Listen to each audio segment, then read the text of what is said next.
everyone, what is hip hop happening in your lives today? Hope everyone is doing great and staying safe and healthy and sane as much as we all can. So today's video we are going to be diving into palettes and palette color stories that I hate.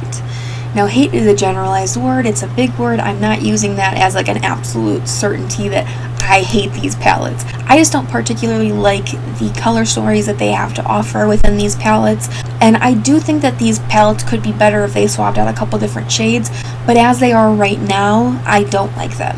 So I'm going to go ahead and scoot over so that way I can put the pictures up on the screen. And then also, if you do see me looking over here, I have my computer right here where I'm going to be looking at the palettes and kind of critiquing them as we go along. If these palettes, if you like them, if you love the color story, if they work so well for you, I'm so glad. That just wasn't the case for me. I just didn't vibe with the color story. I did not buy any of these. So I don't know the formula. I don't know how they actually end up working. I just know that I just don't like the color story that it goes with. Alright, let's get into it. So the palette that actually inspired this whole video is going to be our number one palette, which is the Anastasia Beverly Hills Prism palette. Now, I hated this palette when it came out. It was just not a good palette. Actually I didn't try it. So, because I just couldn't wrap my head around this color story. This color story makes no sense to me. So there's like a green, there's a pink in there, there's like a turquoise, a blue, an orange. It just doesn't make any sense, especially with that lime green. That lime green really throws me off. When this palette came out, I legitimately was laughing because I was like, is anyone actually gonna buy this? It's just not my cup of tea. I think that they could have definitely done something with this palette that would be better if they adjusted maybe like the tones of the shades, so maybe like deepen some up, lighten some up. I just feel like there's like three like lighter shades, one of them being the lime green, and then the rest are just like mid-tone and then just dark. There's like nothing in between, and I think that they could have done a better pick with the two like copper shimmer shades in there. They could have swapped one of those out for one of the other shades, even if maybe that would have been like a shimmery green. I feel like that could have been better, just to kind of like make it more cohesive, because I feel like there's just like, especially at the end, it's just like a random assortment of like all of these random shades. Just not good. Alright, so the next palette is actually going to be the Too Faced Chocolate Gold palette. Now, hold up, I have my reasons. Since I used to work at Sephora, I have swatched this palette. It's a beautiful palette. I've used it on people before. It's beautiful. I think that they could have picked a better array of shimmers. I don't understand the hot pink that's in there. I know that it's supposed to create like a little bit of some interest, maybe like that blue that they shove in all these palettes. But yeah, that hot pink really throws me off. I just feel like they could have done a lot better, even if they did like a lighter baby pink. I like the shades. I love how they perform on the eyes. I love a lot of things. I love how they have like the little neutrals, so you can kind of like pair everything with them. I do really like that, but I just don't think that the color story in general is cohesive. And I feel like even though you're going to probably be using this just as like a one-time like little topper shade, or like just like your lid shade, you're not going to be using this as like a full cohesive palette necessarily. You can, but not necessarily. I just don't feel like you're going to get as many like standout shades. There is like two shades that are very similar, like that copperish and that gold again. It's right next to the pink. I just don't think that those are different enough for them to be in the palette together. I probably would have bought it if I liked the colors better in it, but as it stands, again, not gonna buy it. Never was, never gonna. So we actually have two Too Faced palettes today. So that was the first one, the Too Faced Chocolate Gold. The next one I'm going to talk about is the Natural Lust palette. The Natural Lust, Natural Love, both of them honestly can fall under this category too. But the Natural Lust, I know that it's a little bit more intriguing than the Natural Love, but still, there's 3 rows that I feel like could have just been, or 3 columns that could have completely been just ditched.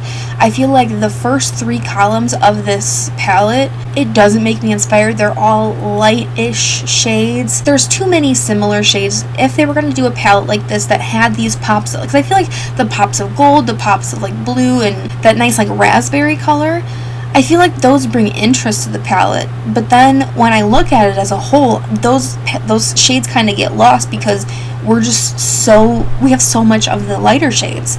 So yeah, that's pretty much the reason why I don't like this one, because I just hate the repaint. And I just hate the lack of variety, the lack of depth. There's like a dark brown and a black, and that's about it. So you're not really deepening up these shades at all.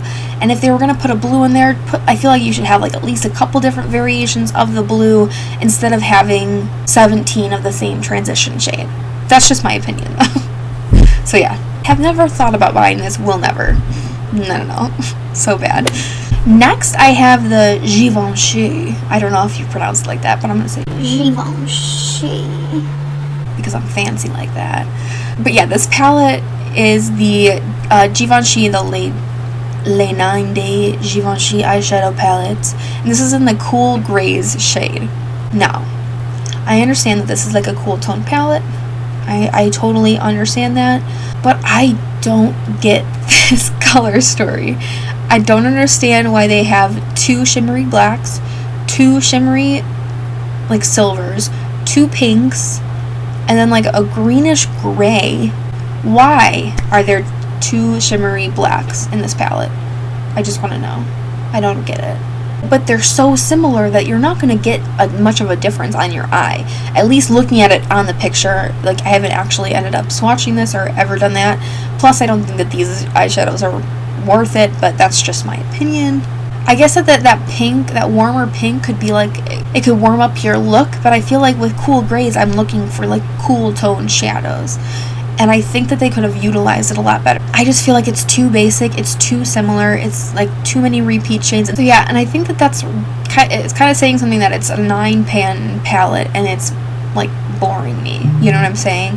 It doesn't tickle any fancy in my body whatsoever. It's just it's not a palette I would ever reach for, and I saw this on the Sephora website when I was trying to gather some palette ideas. I don't like it. I don't like it at all. I think that you could get much better shadows with a much better color story for a lot less than the Givenchy prices too. So the last one I'm going to be talking about is actually going to be the Natasha Denona Star Palette. Now, I've never tried the Natasha Denona big pan eyeshadow, or like big palette eyeshadows. I've only tried like the little 5 pans, and I do really like her formula. I don't think it's a bad formula. I think this palette does actually look very pretty.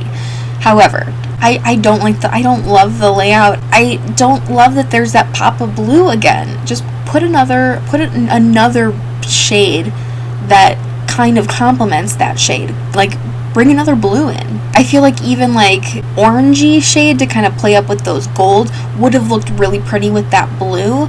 I do appreciate that there is different tones and different depths of the shadow. So we've got some lighter ones.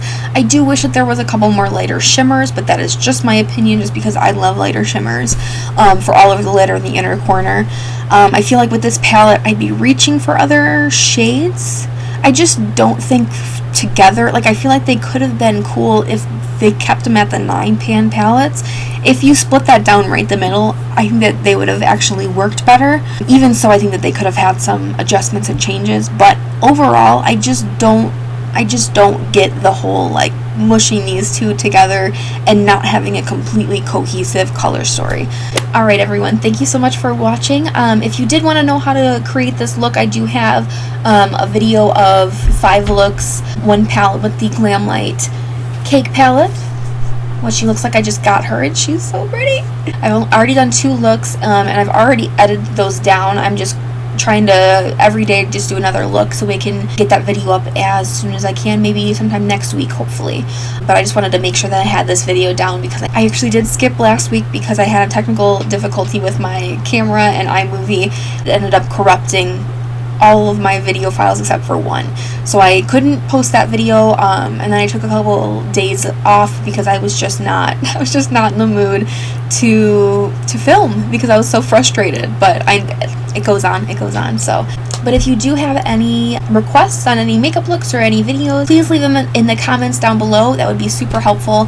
So I hope you have a great rest of your day. Stay safe, stay sane, stay sassy, and I'll see you in my next one.